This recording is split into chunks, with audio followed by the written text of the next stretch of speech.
And so the video begins. Orlando, Florida, home to MegaCon on this beautiful Thursday evening. We have prepaid for our MegaCon parking on the north parking lot. How much was it?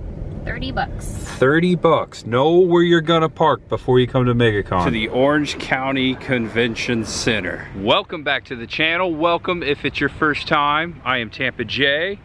This is Chris the girl, my fiance.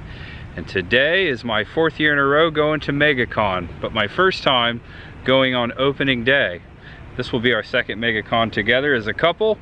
I always have, I want to say a fun time, maybe an overwhelming time, maybe a great time, but MegaCon, definitely mega when it comes to crowds, celebrities, cosplay, panels, people, crowds, all of that. Definitely one of the most overwhelming conventions I've ever been to. Now, you can say that's a good thing, or you can say that's a bad thing, but I tell you what, I keep coming back for more. And this year, they have some of the biggest lineups as far as meet and greets, photo ops, opportunities that MegaCon has ever had. We do a lot of conventions here on this channel. We go to Dragon Con every year. I haven't been to San Diego Comic Con yet. That's on my list. I was just in Atlanta for Days of the Dead. We've got more conventions coming up. MegaCon is one of the biggest, if not the biggest. It has become huge. Tonight, we are here after work. Both of us worked. We are going to watch the Back to the Future panel. This is the first time I have ever seen the Back to the Future cast in the real do a panel. That's a reunion, cast reunion. This is also your first time. Yep. That is the main reason why we're here. We purchased guaranteed seating for that panel tonight. It starts at 7. We're gonna go inside. We're gonna walk around, maybe see some friends, some cosplay. I really appreciate you guys being here, always watching. Thanks for clicking on the video. I think that's enough. You'll see it when we get there. There's much ahead. You ready? I'm ready. Let's go. We gotta go back to the future. Wearing the shirts. We're that couple today. That couple, yeah. And if you're coming to MegaCon this weekend, take a couple notes. The convention is not in this building as it was the last couple years. It has moved across International Drive to the other convention building, the oldest one. They do have bus shuttles that will run you from the parking lots to the building. We're just gonna walk though. Take the giant bridge to the West Concourse. That way, you can see it right out there. That's where we're going. And the reason why MegaCon is in the West Pavilion this year is because in the East Pavilion, they're having CattleCon. Check out that cow out there. Isn't that what we're going to? Yeah, CattleCon 2024, here we come. And our first MegaCon sign, almost there, February 1st through the 4th. And I can already tell, it's pretty packed in there. Yeah. A lot of people coming in. Tickets, getting closer. Welcome, thank you. Glad to be here. And after you walk through security, you enter West Hall D2. Your fan experience starts here. This is the ticket check-in. Will call. They've got plenty of rows right here. Massive. Mega. Today's tickets, that'll be us. All-star celebrities here. We got Obi-Wan Kenobi and Anakin Skywalker, Tom Hiddleston, Loki. The list goes on.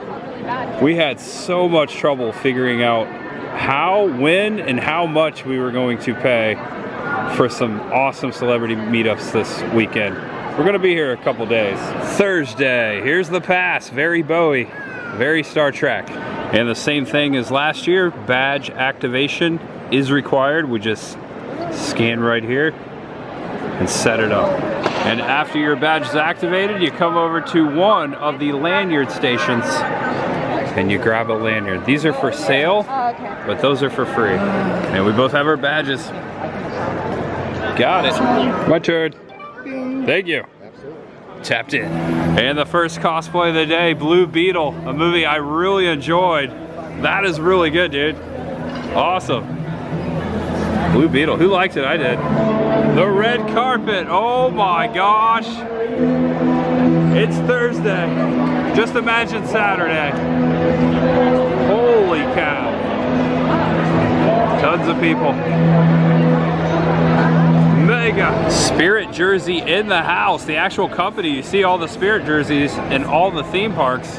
They've got some exclusives here.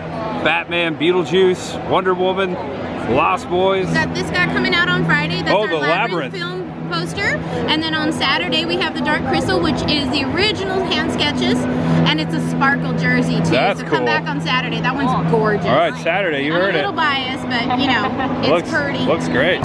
Hallow Scream in the house, SeaWorld Orlando. I went to 3 Hallow Screams this year, San Diego, Orlando, and Tampa.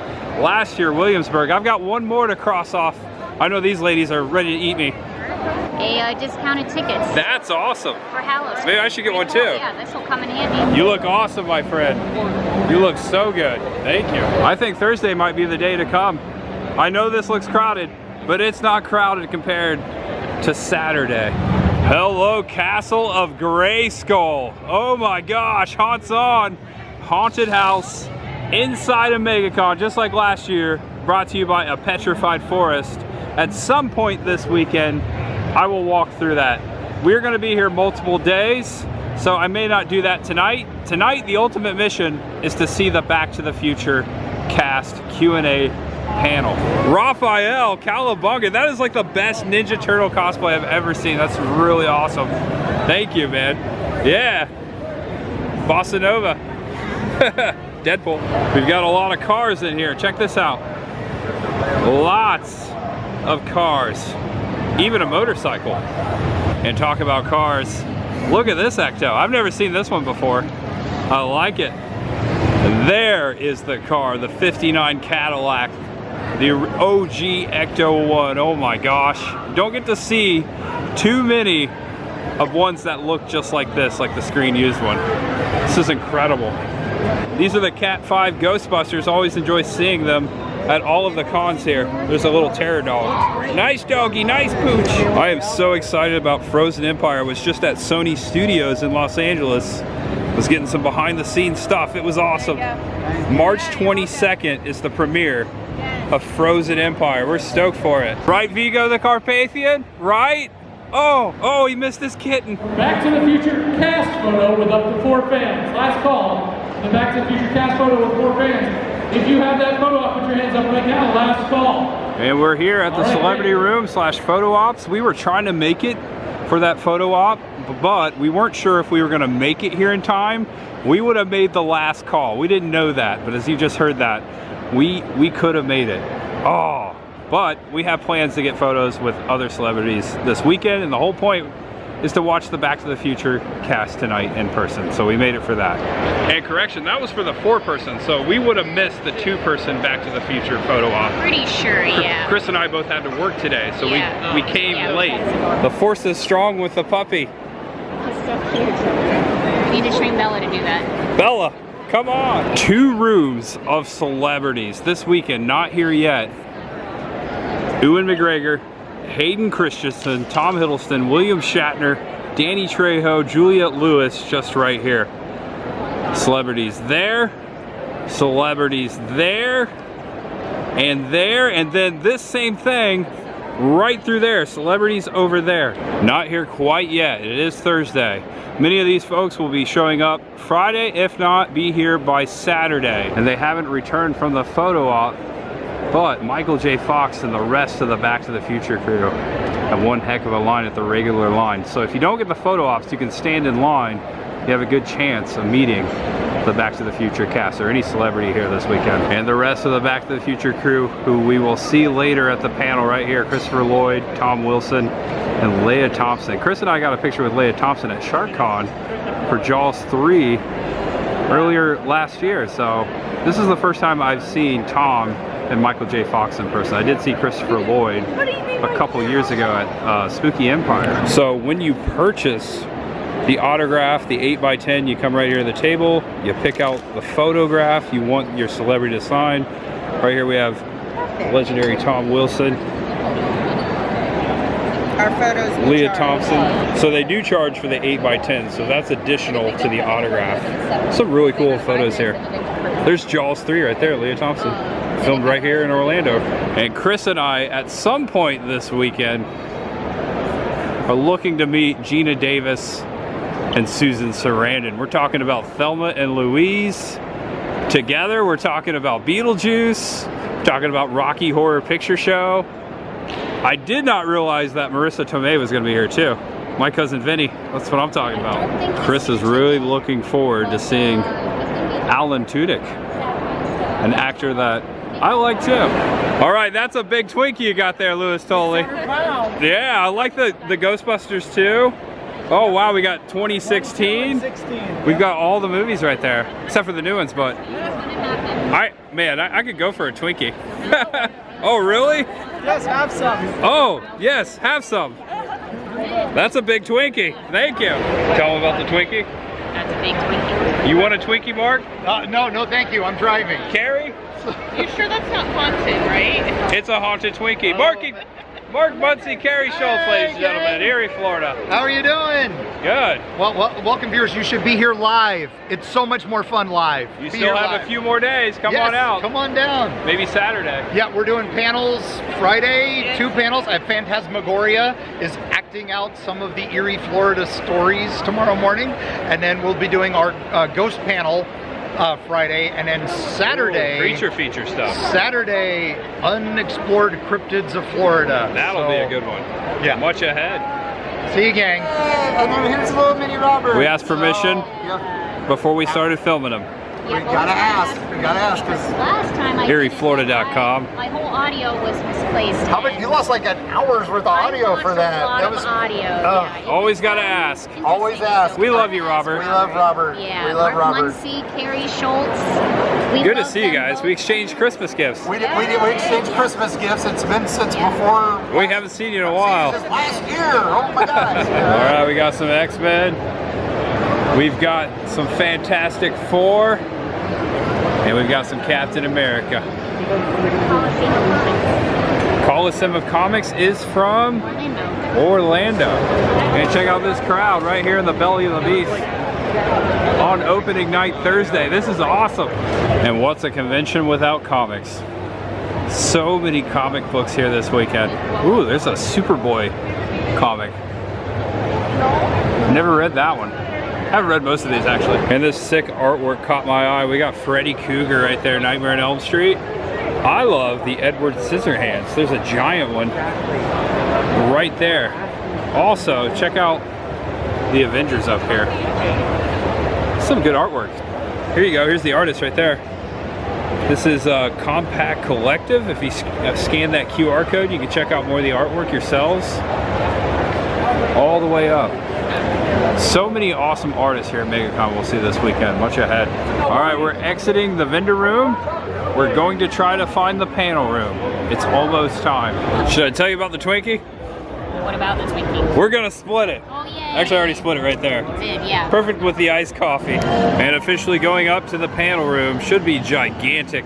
Chapin Theater. This is where most of the larger, actually this is the largest panel room this weekend for MegaCon. So this is where you'll come here on level 3. All right, back of the line, back to the future. All right. And we have come to West 314B. This room is where we check in with our special seating. We are in the gold group. This experience for the both of us cost us about 135 bucks, but it guarantees we will get to see the panel.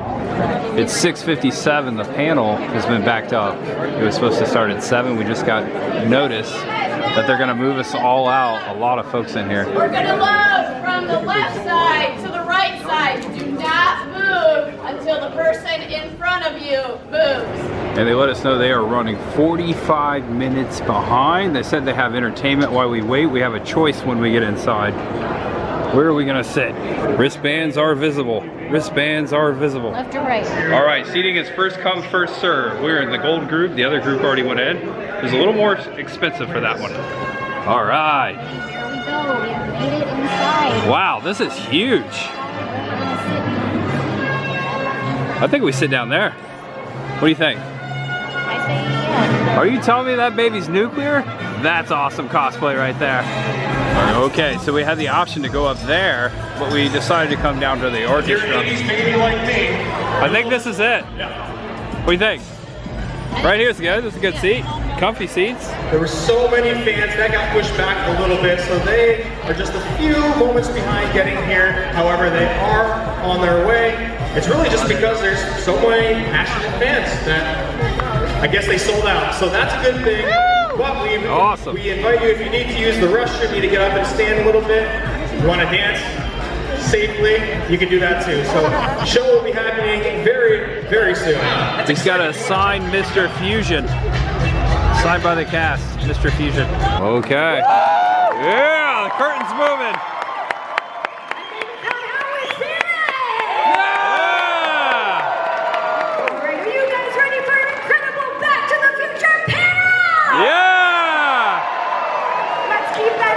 Going, it is my absolute privilege to introduce to you, we have Tom Wilson, Christopher Lloyd, Leah Thompson, and Michael J.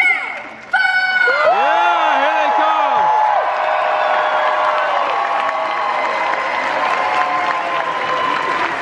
Okay, apparently they want you guys to be a little bit louder, so one more time for Back to the Future! Yeah! There we go! Where's the music? Yeah!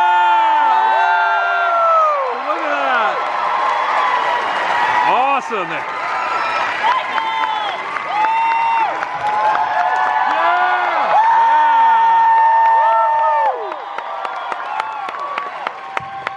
Yeah. Picture time, picture first. We're taking a picture. Cheese, there we go. Tom Wilson taking a picture. Hi guys, welcome to Orlando. Thank you Oh, lights on. here. Thank you guys for doing this panel. We're so excited. Let's get right to some questions. And then we also have some fan-submitted questions from our friends in the audience. So, we want to know, in addition to the DeLorean, what are some of your favorite inventions or technology that were used in any of the films?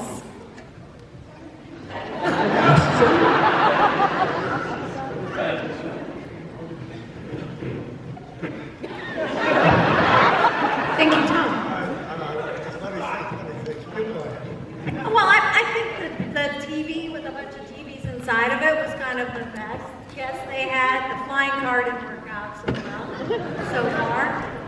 You know, that TV and a TV and Back to the Future, that's real. A TV and a TV. Yeah, you know, like all the stations at the same time? Yeah. How about you? I did stuff that became stuff. Yeah. Well, I think the fact that everybody like has things like in Back to the Future 2, when they had all the gizmos and the you could do 9 things at once. We do all that. We do 100 things at once now. that looks like the giant fax machine and that's just that we went way past that. Pizza. It's amazing. I think Back to the Future was the beginning of the gizmo judging. You know, where the future happens and everyone says, there aren't flying cars, Tom. They're not flying. It was just a movie we were talking about. The future, you know, it wasn't, we weren't making actual projections. You know? Who would believe the Cubs? The Cubs won! Yeah. Place a bet on the Cubbies. These microphones, I feel like a football coach. I'm glad our defense performed well. Great, Tom. Got some dedicated kids coming in, looking forward to next season. Super Bowl predictions? All right. Christopher, favorite invention? I'm still thinking. I'll be back. We're going to circle back. If you guys could time travel to any era or historical event, where would you guys like to time travel to? Good question.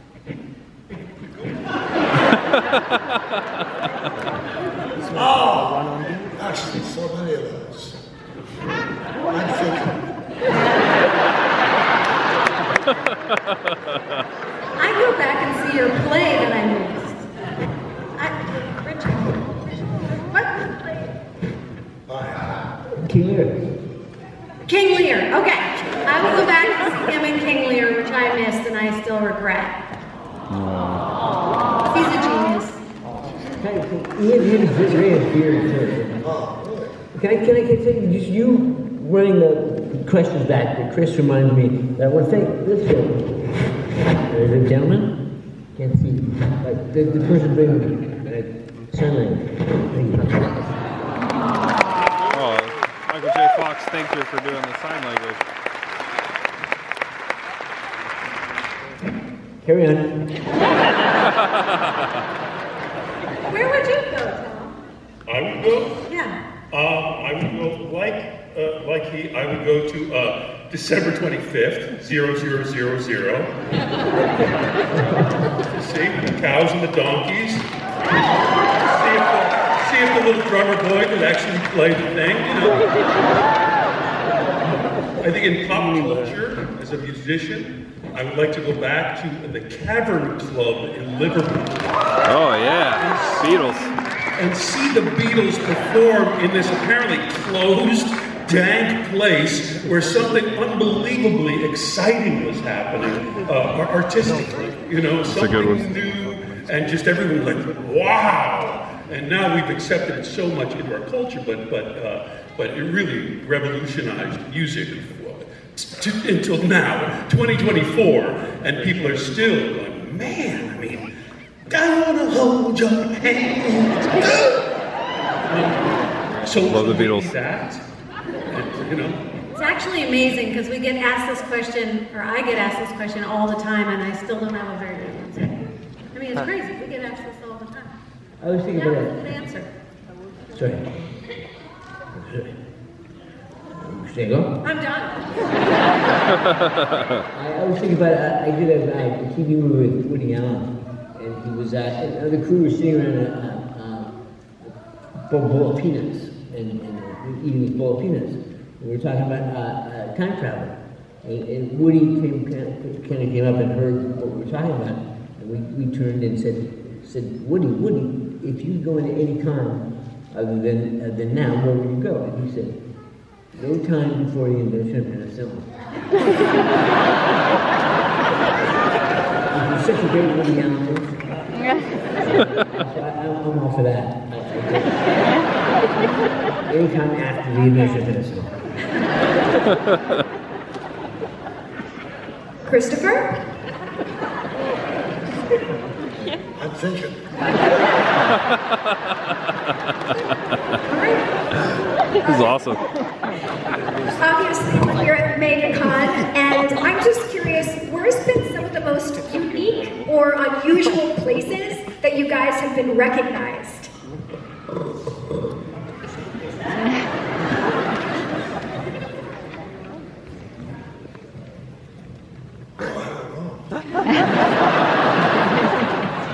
What is it?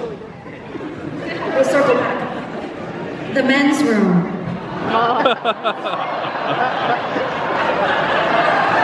I told you never to mention that.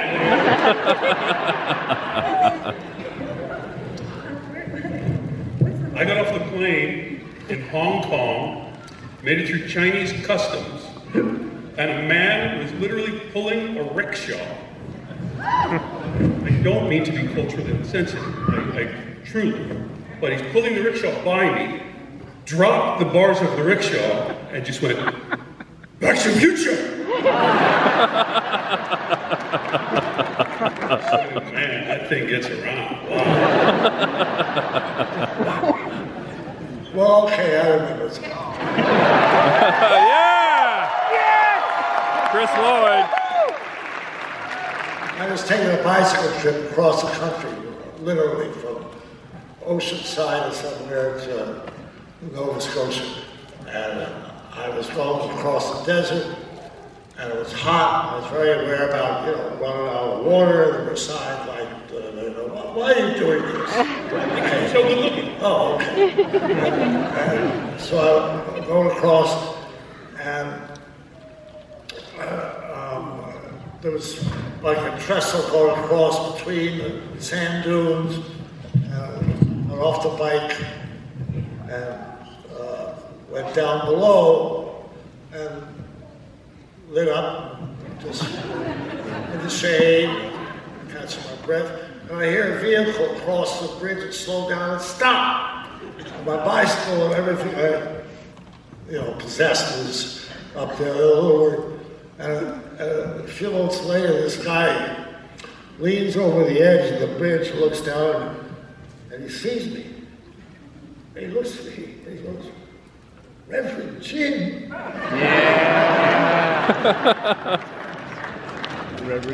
There's no follow-up on that.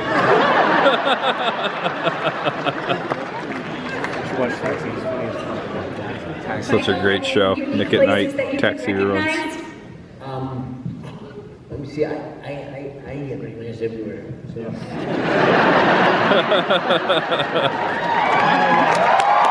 Yeah, we love you, Michael. Love you all. People think I'm Matthew Broderick. It's weird. It's so strange. You said that. I don't know what it's like not to be recognized. It's kind of weird. Like I just assume, and it's terrible. I don't mean this to be arrogant or anything. I just assume people know who I am. and they do, and it's really weird. And what's really Spin great is City. I'm not impressed. Oh my God, just gonna go back.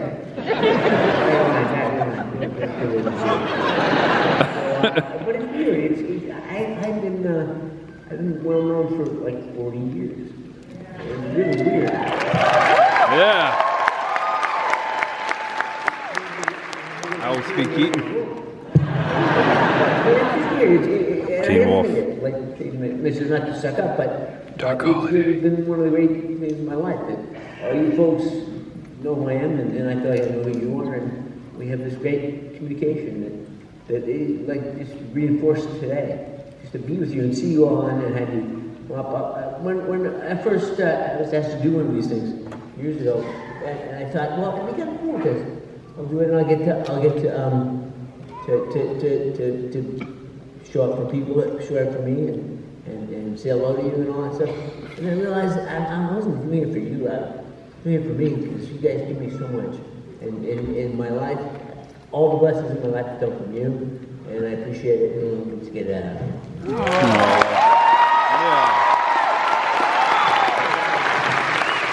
I said I wasn't gonna cry. Except the guy with the Marty McFly vest. It was annoyed me, but all the rest are great. LAX Customs once. LAX Customs with all the 747s coming out, and just hundreds and hundreds of people, and I'm in line behind hundreds of people with my passport out and everything. And the officer, the customs officer, U.S. Customs, points at me. Now sometimes I get taken for extra screening or something, so I don't think what you think I think. I'm thinking, oh no, they're going to take me to the room, the whole thing. And so excuse me, pardon me, excuse me. I finally get to the front, and he says, "Did you fly a DeLorean to get back?" Come on in. I have my passport. Sometimes my face doesn't need a passport. What a perk. I wanted to ask, since we are in Orlando and we're in the land of theme parks, a little bit about the Back to the Future ride. Woo! Yeah! Crowd goes wild. Amazing. Can you guys tell us a little bit about filming, the additional footage going on?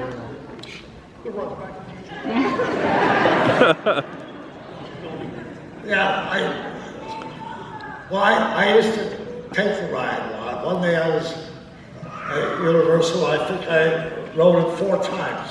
I didn't feel that well. My mom had the same reaction. Makes you think. They did. Douglas Trumbull, who's passed on now, but he did all of the special effects for 2001: A Space Odyssey. Optical, like cinema effects, not computer graphics or anything. An amazing, amazing artist in that kind of design. So he designed the Back to the Future ride. And they were building it in Massachusetts. Anyway, they built the ride. But the ride, when they first opened the ride, it was too powerful. You were jerking so much. It was far too much of a flight simulator, and people were having problems. Hasta la bye-bye. So they would, I remember, you were there with, the thing that was with the ride, with Chris, with me, people would call, Universal would call, say, Tom, we've got some, special needs kids, Make-A-Wish Foundation, Starlight Foundation. Could you come and take the ride with some kids? And of course, of course. So I live close to the park. So you come down to the park, you do the ride. And I do the ride like about 3 times, and you're just like, I am not well. I don't feel good at all. So I get off the 3rd time, and I think, I have to stop. I have to stop. Tom, this is Mikey. He missed the bus.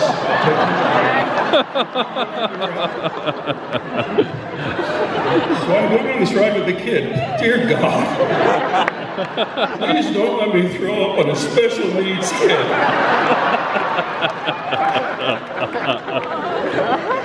And I kept it together, just barely. But that was about it. For the Back to the Future ride, I would say, I'll give the kid $1,000. How about that? That's a good story. But it's a great ride. I mean, it's a great ride. It was a great ride. They changed it to an, what is it now? Simpsons. Look, we all know that Simpsons stuff isn't going anywhere. Right. But it's Simpsons now, but it was far. Do you guys, if I can talk to you just a second about the ride. Yes! Yes! So I see the models that they built for Hill Valley, that they're going to, it's not computer graphics, they're going to have to run a camera through this model that they built of Hill Valley. So all of the lines, all of the buildings are curved. Like they're lamp posts, and they have a curvature to them, and everything. It's a very unusual looking model of the city. So, why is everything curved like that? And well, that's Tom, because it's a dome, and we're going to be projecting the film into a dome, so that we've factored in the dome so that all of these curved lines will appear straight. They had smart people who are good at math. That'll do it. Figure these things out. It's amazing. Great. So we actually have some fan-submitted videos from some of their favorite scenes from the films. So we're going to play those videos, and we just want to get some of your commentary or notes on these films. Back to the Future cast. I'm Colin, and I'm from Miramar, Florida. And my favorite Back to the Future moment is the scene at the Enchantment Under the Sea dance right before George kisses Lorraine for the very first time. Marty's fading out of existence and doesn't know whether his dad's going to do it. The music is great, the acting is incredible, great performances from Michael J. Fox, Leah Thompson, and Crispin Glover. It's just amazing. Thank you for such an incredible movie that'll last the test of time. Yeah, that's great.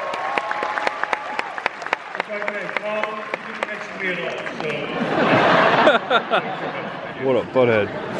Come on, talk to them. That was an amazing scene. And it was really magical, kind of creating that. Remember, like walking into those scenes, and all of a sudden you were in the 50s. It was so crazy. It was like when they kept converting the courthouse square to different times. It's just that it's so magical to be part of something like that, with the cars and the costumes and all the extras, and that particular scene was so perfectly crafted by Bob Zemeckis. I'm a director, so I've grown more and more to appreciate the precision that he used to make that movie, and the music, how powerful the music is. Because, there's a musical now. Yeah. We'll go see that someday. Of course, nobody portrays us as well as we do. You heard it here. Leah Thompson. They're wonderful. But those moments are so wonderful to see with an audience. Again, you know that moment is so powerful, and they use the same, you know, music and everything, and it still means a lot to people. Those moments. He didn't really ask us a question, so I'm just talking. Also, he brought up, and I bring it up also. I always bring up Crispin because he was so brilliant. Yeah. So I always after Crispin and his brilliance with that when we first auditioned together, we were paired together as they paired up Bob and this guy and that guy and a couple pairs, and Tom, this is Crispin Glover, and we meet and we went outside, worked on the scene, and halfway through I thought, well, I don't know if I'm doing this Biffy, but if they don't hire this guy, they're out of their minds, man. It was, it made it took the level of the scenes to magic with what he was doing. Well, he was such a nerd, and that's like a great kiss. Yeah. I mean, you know, that is an extraordinary kiss. And still, to my children, I'll point to my wife when we're headed out and say, yes, I'm going out with her.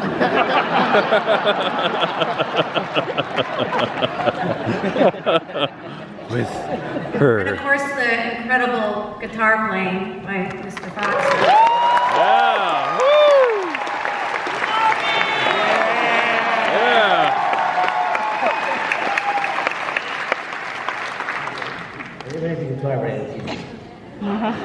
I can't hear a word you guys are saying, so I'm if I don't jump in, it's not that I'm not interested or I don't care. I have nothing to say. I just can't hear what you're saying. But I want to go back to one thing if I can, because you were talking about the ride. The ride was really cool because the ride was at Universal Studios. We were shooting part 2. They had the ride up, I think, or something. Because I would go down to the thing and I'd go in the back door, and there was this, like, what the ride was basically a rocking chair in front of a big screen TV. that was as advanced as technology was. Just this chair. And I thought, this is it? It was really cool. Yeah, I'll be home in a second.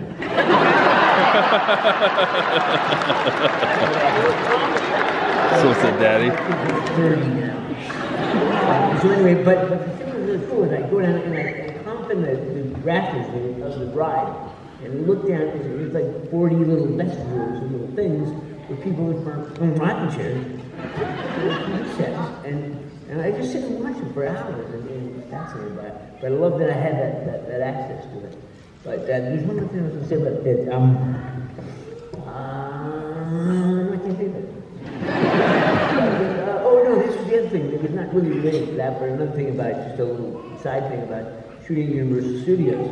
We shoot at Universal Studios, we were doing our scenes, and the trams would come through. Everything shut down, and the trams come through. And King Kong on the left, and Ben and her went here, and all that stuff, and we'd have to shut down. And so Bob got really pissed off and went, "Can I say that pissed off?" And he went to the office of Universal and he said, "We're shooting a movie and you keep shutting us down because of these trams." And they kind of laughed at me and said, "Bob, those trams make more money in a month than your movie will ever make." Oh, wow. Okay. Universal Tram Tour. We didn't get in this thing where we'd go out and we'd hijack the trams. We'd go out and they'd go, "Why the fuck?" And we just had and screw them up. But it was a really weird time. It was like magical to be. If you sit me dating and know what it's like to be a big in a big movie on a big lot in Hollywood, and what that's like, it's really cool. It's everything you think it is, and we're really blessed to be in that position and do that, and for all the movie has meant to other people, and how it's resonated through time. That time that we had making it, I don't know about you guys, but it was just the most magical time of my life. It was amazing. You just stop, pinch yourself and say, "Wow, I'm really doing this." Enough. Yeah. Yeah, this is great. All right, here's the second video. My name is Cora Price, and today's actually my birthday. I just turned 12, and I live in this really cool out-of-this-world place called Orlando, Florida. My favorite Back to the Future movie was definitely got to be the second one because I thought it was really cool how Marty McFly knew how to ride the skateboard, but when he went into the future, he rode on the hoverboard. It was just like natural, but even though it was in the future, he still knew how to do it, so I just thought that was really cool and really futuristic. Anyway, thank you, bye!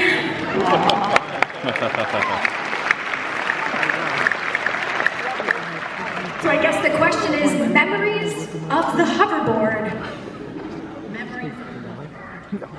Well, I think the hoverboard was my wife was pregnant, and I was on this thing, this like gizmo cherry picker that like I said, we didn't really hoverboard. Sorry. This piece of wood was straight over my feet, and I had wires and harnesses. Pelvis and fingering at the back of my jacket and hanging from a cherry picker. So I'm just hanging there and I got a beaker on in case my wife calls and goes to labor. And I thought, like, she's going to labor, what am I going to do? I'm swinging back and forth on myself.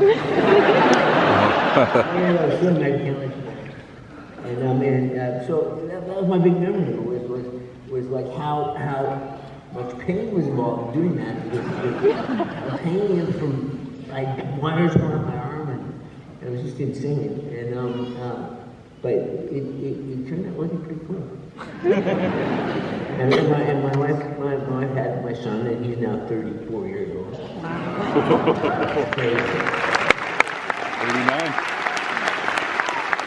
Back to the Future 2. It's filmed. My twins getting married next month.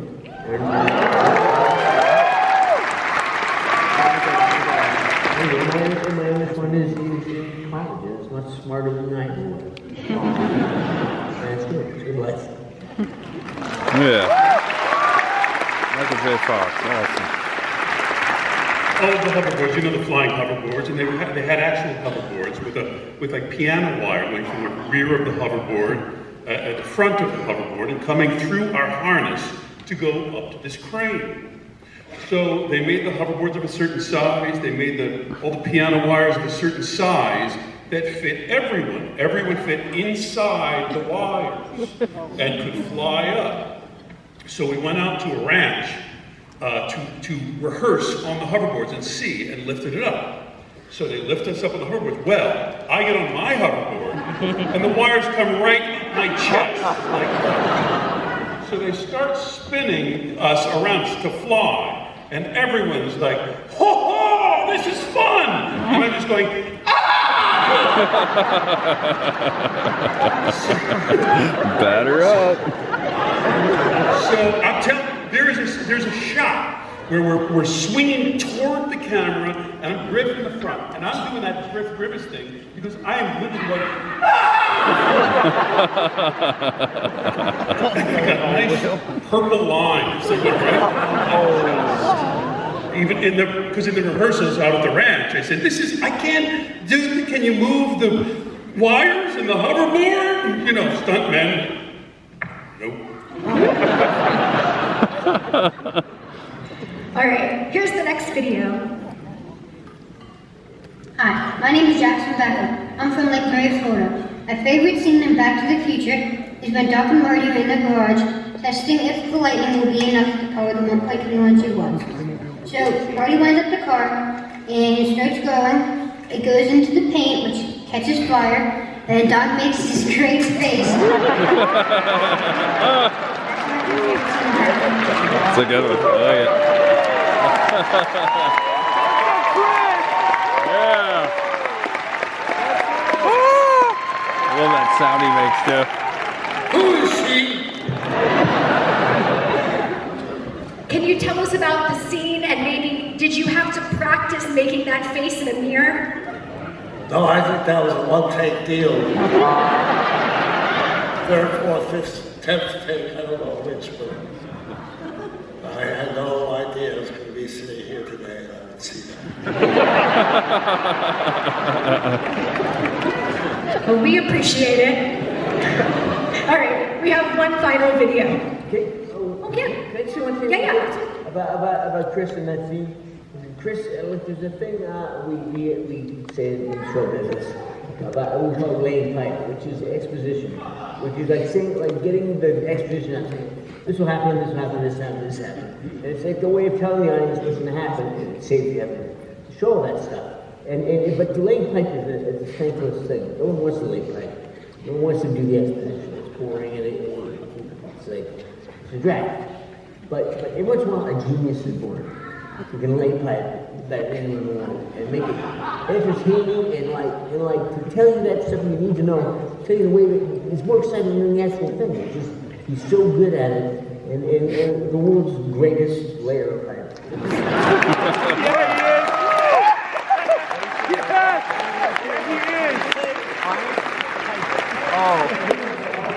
The Master Teacher. All the rules, like you go to 88, you do a lesson. So you put it out there and you remembered it because you're so brilliant. Like you say 88 miles an hour, and then you lay it all out there, and then the thing will blow up. I just memorized all this stuff like I didn't know it was happening. Truly, Chris is a genius at this.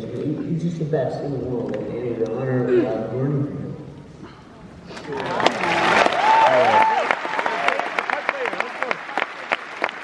It's really special. It's crazy to have a movie, to say in the middle of the movie, have the writers think, we gotta get a chalkboard and have him just explain the movie right now. Okay, here's where we are.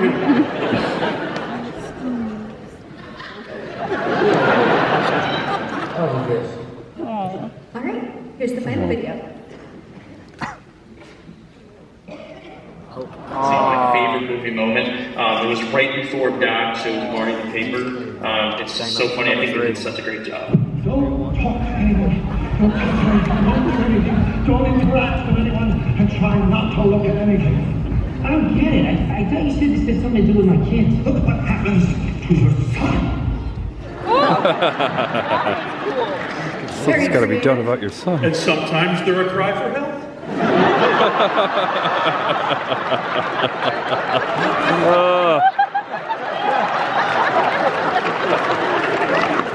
Love it. This is hilarious. Do you guys want to talk about that scene with the paper? I guess that's their question. I'm with you on this one. We'll talk about the scene with the paper where, what are you talking about? I didn't watch the movies.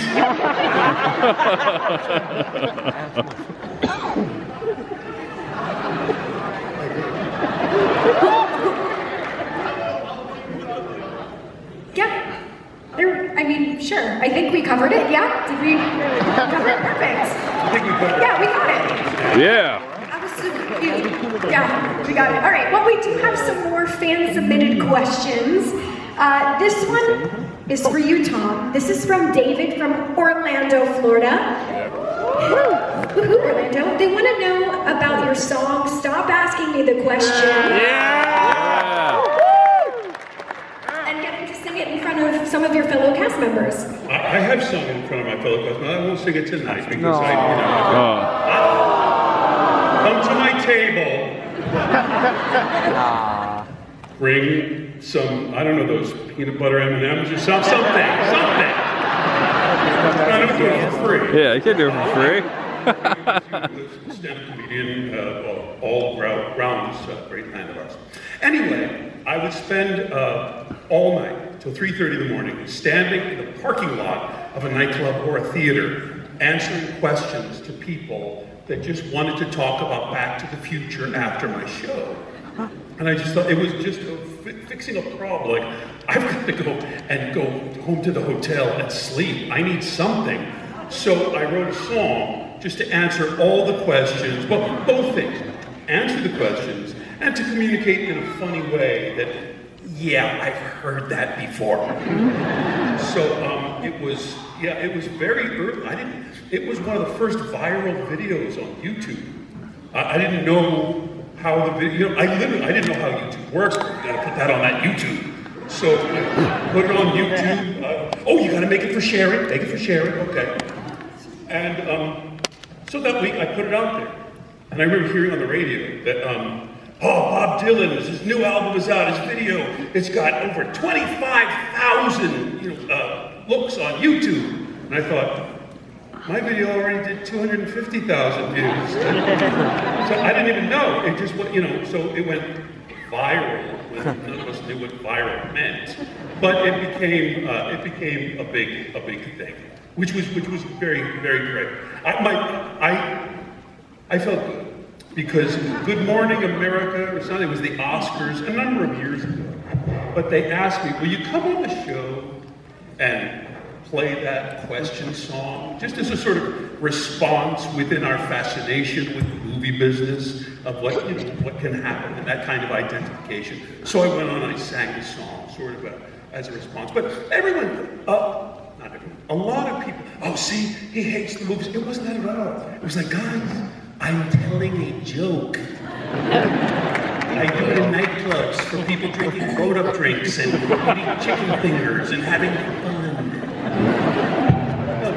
I love the movies. I love being part of the movies. To be early on. I mean, I've done TV shows and everything, but you get in a movie like this, and the feeling of what the baseball player, the kid who finally says, like, he's in Fenway Park and he's wearing a really nice uniform. Just go, wow, this is big leagues. And yes, it's the cameras and it's big studios and everything, but really, for me, it's an actor working with these actors that are such a high level. You're just thinking, wow, man, this is cool. That's what's cool. Yeah.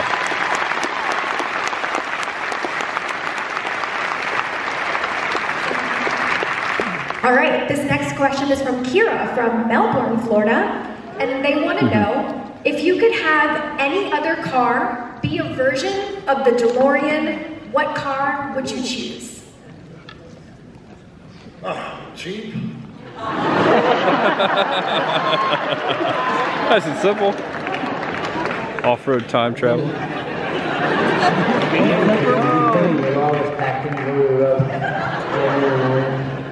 have a Mini. Mini Cooper. The roomy for me.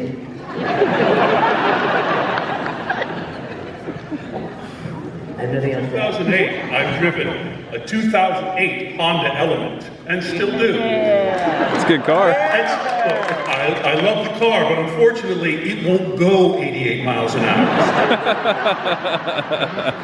My first car was a Gremlin. Remember those? Yeah. Like Wayne's World. Gremlin time machine would be pretty awesome.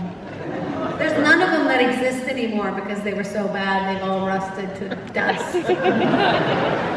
Matadors. Oh, Pacers would be good. I think the Pacer was a Wayne's World card. How cool was it? Lloyd was a pain in the ass. First of all, we had a 9,000. Maybe he says, and I credit all the people that collect DeLoreans, and then a lot of them use them to raise money for charity, for our foundation and stuff. I really appreciate that. But anyone who says that they have the DeLorean doesn't have the DeLorean, because there's a million DeLoreans. And we had chopped in half. We had chopped this way and chopped that way. We had ones that you could shoot from underneath and ones you could shoot from on top. And a lot of them really inside were not fully tricked out. So I had cuts all of my legs, my hands, because these tricked out DeLorean things for special shots were put together, not for the comfort of actors. I came out bleeding or something. I said, Bob, I cut my hand and ass together. It's great.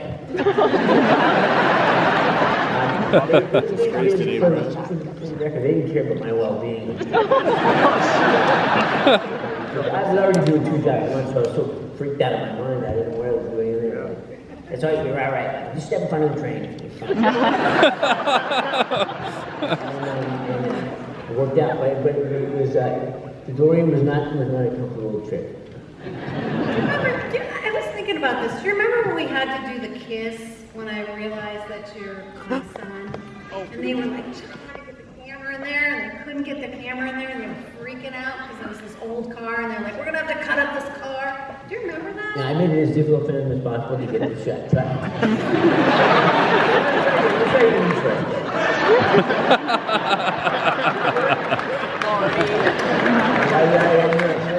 No excuse. How like that scene? It's like kissing his brother. I know the problem, man. Not my mother.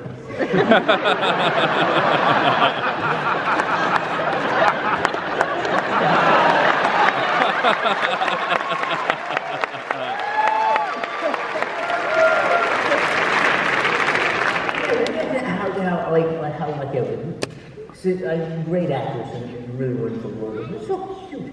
It was so funny and we had such a good time. I had to put that out there. Yeah. All right, this next question is from Braden Murray from St. Cloud, Florida. And they want to know, what scene do each of you remember taking the longest or being the most difficult to film? I've given it some thought. And there was a scene in Back to the Future 3 in the kind of where Doc had his, doing his stuff. And,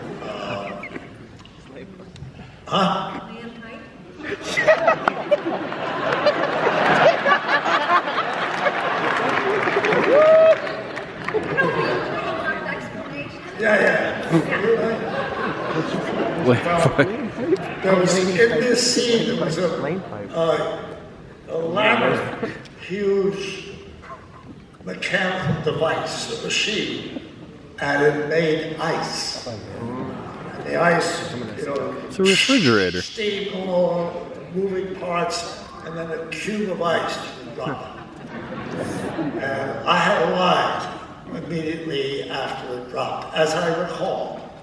Also during the scene, the steam engine, the train was coming into the railroad station, which could be viewed from that space, as I recall.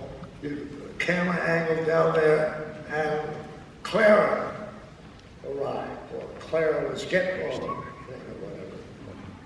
And the arrival of the train, and by saying that the ice dropped out, me saying that line was all kind of coordinated.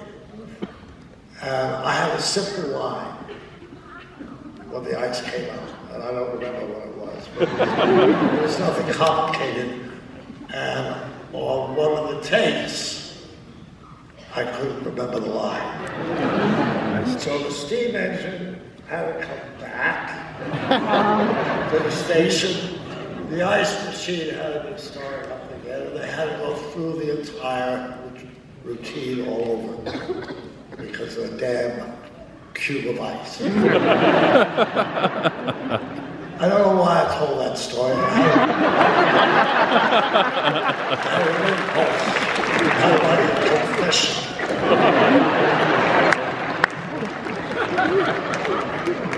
I think that's the hardest thing, though. The hardest thing in the world, I think, is those scenes where a lot is going on and the camera's moving everywhere, and then it comes on you and you have to say that thing.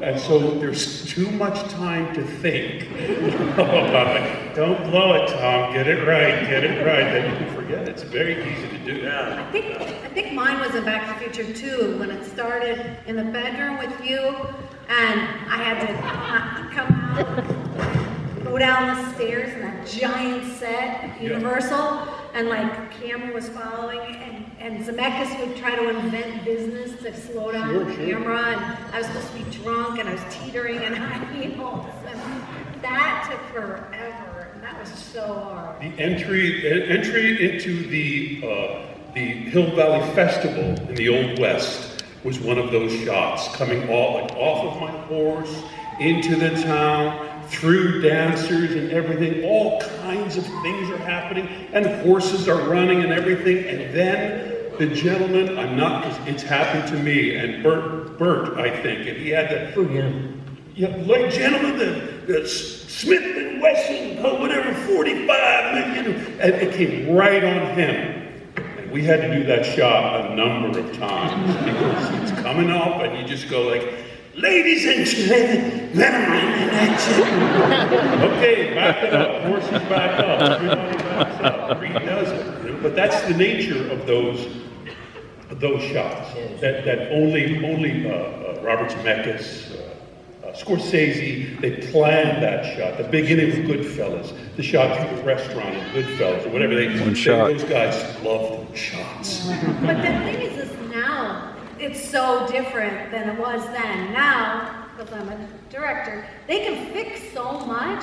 It's crazy. You know, they can put two takes together. At that time, we all had to be perfect. But now it's so different. And so I'm just giving us credit. Yeah. It was hard. It was a lot. I mean, I'll see stuff. Don't worry about the marks on the floor. Don't worry about that. Oh no, we'll just split the screen, and it's completely much easier. I think I remember too, wanting to impress Bob so badly. Yeah. But Bob was such a genius, and he wanted to prove himself worthy of being there and working with him. And so, like, there was a scene that I always remember in Back to the Future 3 with the in front of the courthouse when I was being hung, and we were doing this thing, and we did the thing, and I'm being hung and I'm flailing my legs and stuff, and Bob said, I don't look right. I said, Bob, watch this. Do it again. Watch this. You're about to see some acting. Best acting I've ever seen. I would nail this. And so we did it, and what happened? My hands slipped, and the rope went around my neck, and I was asphyxiated, and I passed out. And my legs were flipping around, and I was out. And then we came back, and I came to, and he said, "That was great."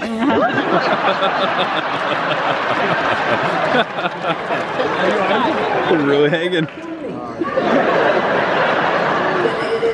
I was out. I had to go to the hospital. It was a major thing, but that's how badly we wanted to impress Bob.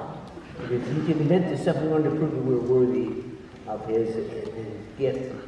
We do justice to what he invented, and he always was like I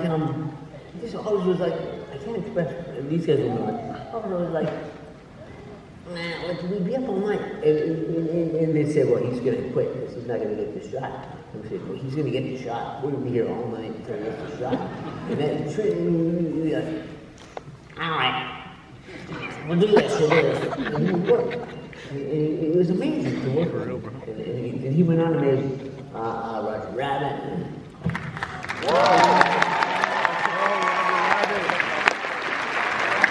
And like you said, like laying pipe and funny after that, he knew what he had. He had Chris, and he went back to the well. Because he said he had to go to Chris again, because Chris could make his business. And he was so amazing, so great. Yeah. Something that excuse me, that amazes me, and it happened today. Somebody came up to have his thing signed and said, "Back to the Future made my youth. I grew up on Back to the Future." And that this is people from all over the world, where they say, "Back to the Future made my youth," where they didn't have much else, and that gave them hope. And so many have said, "I became a scientist or a surgeon," like today, or some other extraordinary profession, because they saw Back to the Future. But it's just that thing of saying there was nothing, but there was Back to the Future when I grew up. And so many have told me, I was a scientist, but I decided to be a tough guy for the mafia.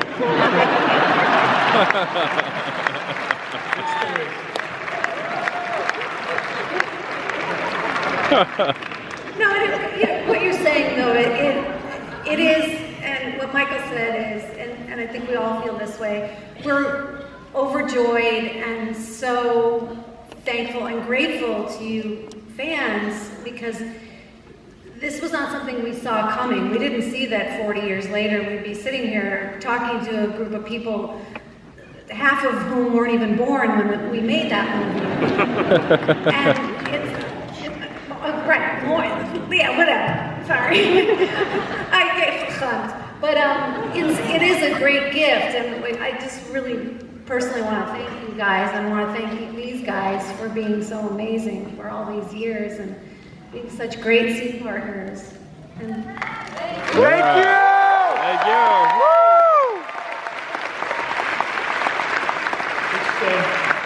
It's the best part of any art, isn't it? I mean, to actually do your best, and then to really touch people in a more profound way than you ever planned. It's an amazing thing. And we have all of us have so many interactions.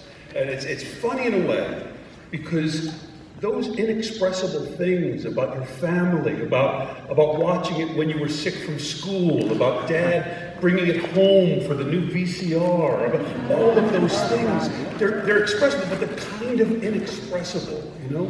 And people come up so much, and sometimes tears in their eyes, sometimes trembling, and saying, I'm trying to communicate what it's meant to me, you know?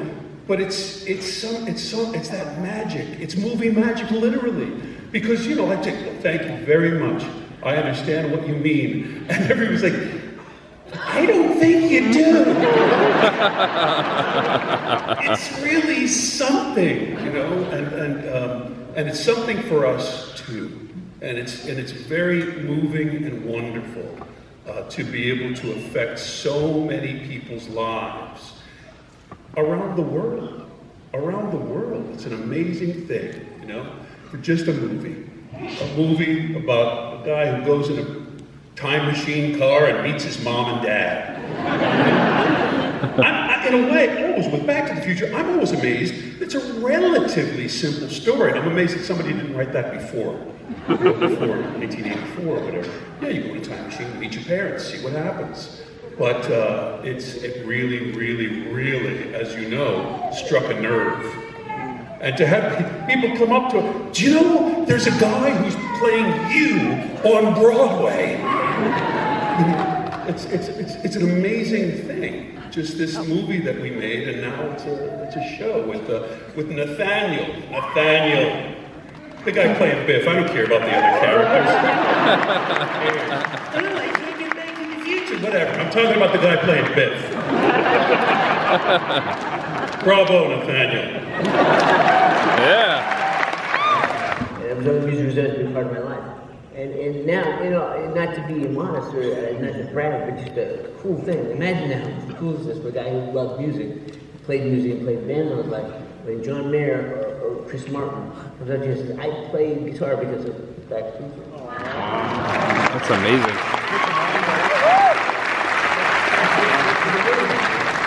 John Mayer said, oh, I think I'll play the guitar. And now he's like, I'm going to start playing his normal then. Because my little faking. It's cool. And it's so many gifts that come from doing this for a living. And that was one of them.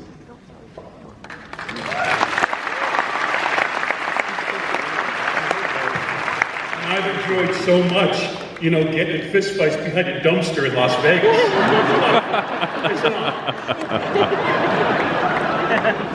Okay, so to wrap up the panel, we have a quick game we're going to play, and we're going to see if you guys are all on the same page, or if you guys have different answers. So this is, how well do you guys know each other? This will be fun. Who is always the latest to set? Who showed up last to set? Well, I never left the set. said to another show, I was the latest that sat in the first and last week. But I think that'd be a fair answer. Yeah, well, because I would show up for work at 2 in the morning. And do my stuff and then go back to work. Shooting family ties. I never knew where I was. I showed family ties. I'd be going on to do a scene and I go, "Where's my camera? Where's my camera?" And I realized that was Marty who had the camera. Now I said the suitcase. So it was a weird time. They shot the show. Who is most likely to get stranded on a deserted island?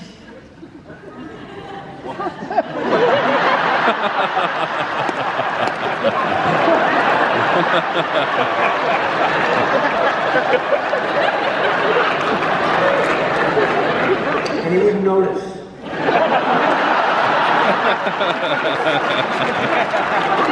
This must be a deserted island, Chris. We're on Manhattan.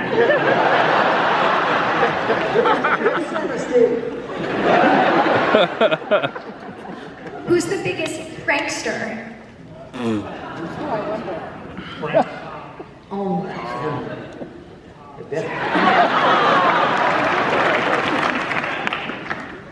little bit. I just try to have fun with things. All right. How about who's the best dresser?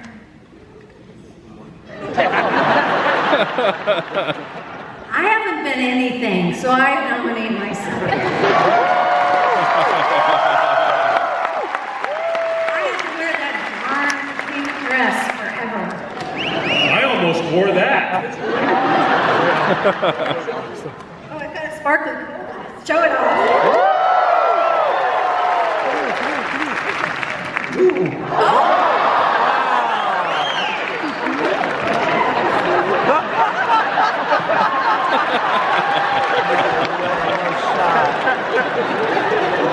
You're mine. You're mine. My mom.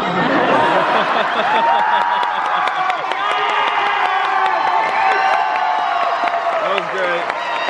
Oh, wow. All right. The last one. Who's the best singer? Singer? Her and him. They say he waltzed with the strawberry blonde and the band played on.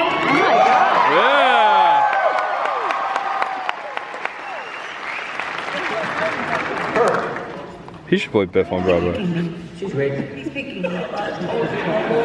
No, we all sing. We all sing. We all sing. Leah's a wonderful singer. I don't sing.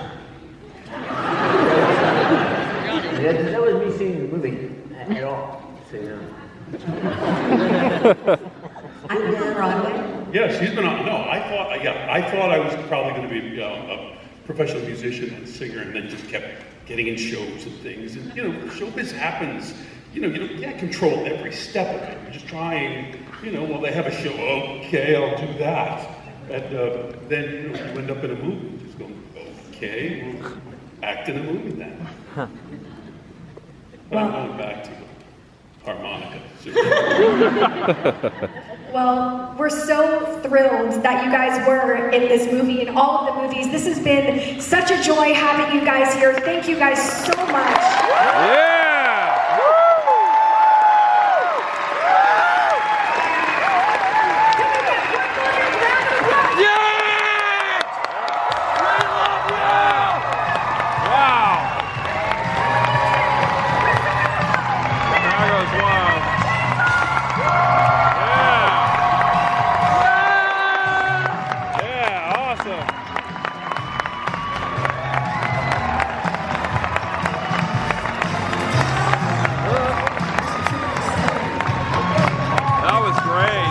Curtain goes down.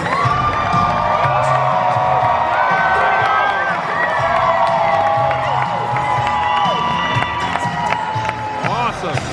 That was the cast of Back to the Future in 2024. Amazing panel. That's one of my most favorite.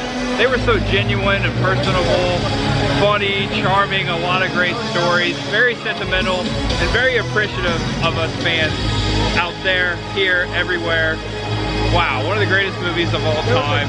The cast right there. That was a dream come true tonight. Everyone in here, there was a smile on everyone's face. Jay! Micah! Dude, one of the biggest Back to the Future fans I know. That was insane. That was insane. You said it was your first time seeing Michael J. Fox in person. Well. Yeah, everyone else I've seen before in person, but last time Michael was here, he was behind the curtain like he was today. Okay. So it was surreal seeing him. It's gotta be hard to top that for me, as far as like panel experiences. Just sitting there listening to them talk was the greatest thing in the world. Yeah, they killed it. Yeah, dude. You were in there. You were in there too. You get any autographs today? Tom. You got Tom? Oh, okay, cool, awesome. Yeah. What happened to the stash? I shaved it off. No more. Lasted one day. No more Magnum the Woo. Raise up, buddy. One of the biggest actually, you know, these two pretty big Back to the Future fans. Everyone right here. Randy's pretty big Back to the Future. Randy over here, just met Randy. What did you guys think about the panel? It was really good. I've watched pretty much anything behind the scenes of Back to the Future. I've seen a lot of panels, both on camera and not on camera and in person. I think they mentioned a couple things that they had never talked about. Yeah, a lot of deep cuts. So cool. Oh yeah, I never knew that. Iced tea, yeah. I love it. Iced tea? Iced tea, that was the line. Yeah. And it's just shy of 10 o'clock. We're getting out of here. MegaCon is closed. And there's a lot of emergency vehicles outside. I hope everyone's okay. And just like that, the first night of MegaCon is over. We'll see you later, Convention Center. We'll be back to MegaCon at some point this weekend. There's so much ahead. I want to thank you all for watching, every single one of you. Thank you for sticking to the end. If it was your first time here, subscribe below. This is a YouTube channel. It is my YouTube channel. Chris the girl, my lovely fiance, she was filming tonight. Go check out her channel, her video as well. There's always a link in the description below. I think the footage speaks for itself. I think we had a really good time tonight. I know I did. Hope you did. Oh yeah, amazing. We're coming back. We'll be here. So I don't know. I never know how to finish these things. Right here on top of International Drive. There's the Rosen Hotel right there. Hey, I stayed there one time. I just realized that. I stayed there a couple times.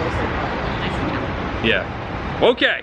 That's it. Know you're awesome, know you're loved, and no matter who you are, what you're going through, just know there's always much ahead. Much ahead for MegaCon. We'll be back. Hope to see you there. All right, let's go home. Ready? Yep. Let's go. Bye. Orlando icon in the distance. All right, everyone. Good night.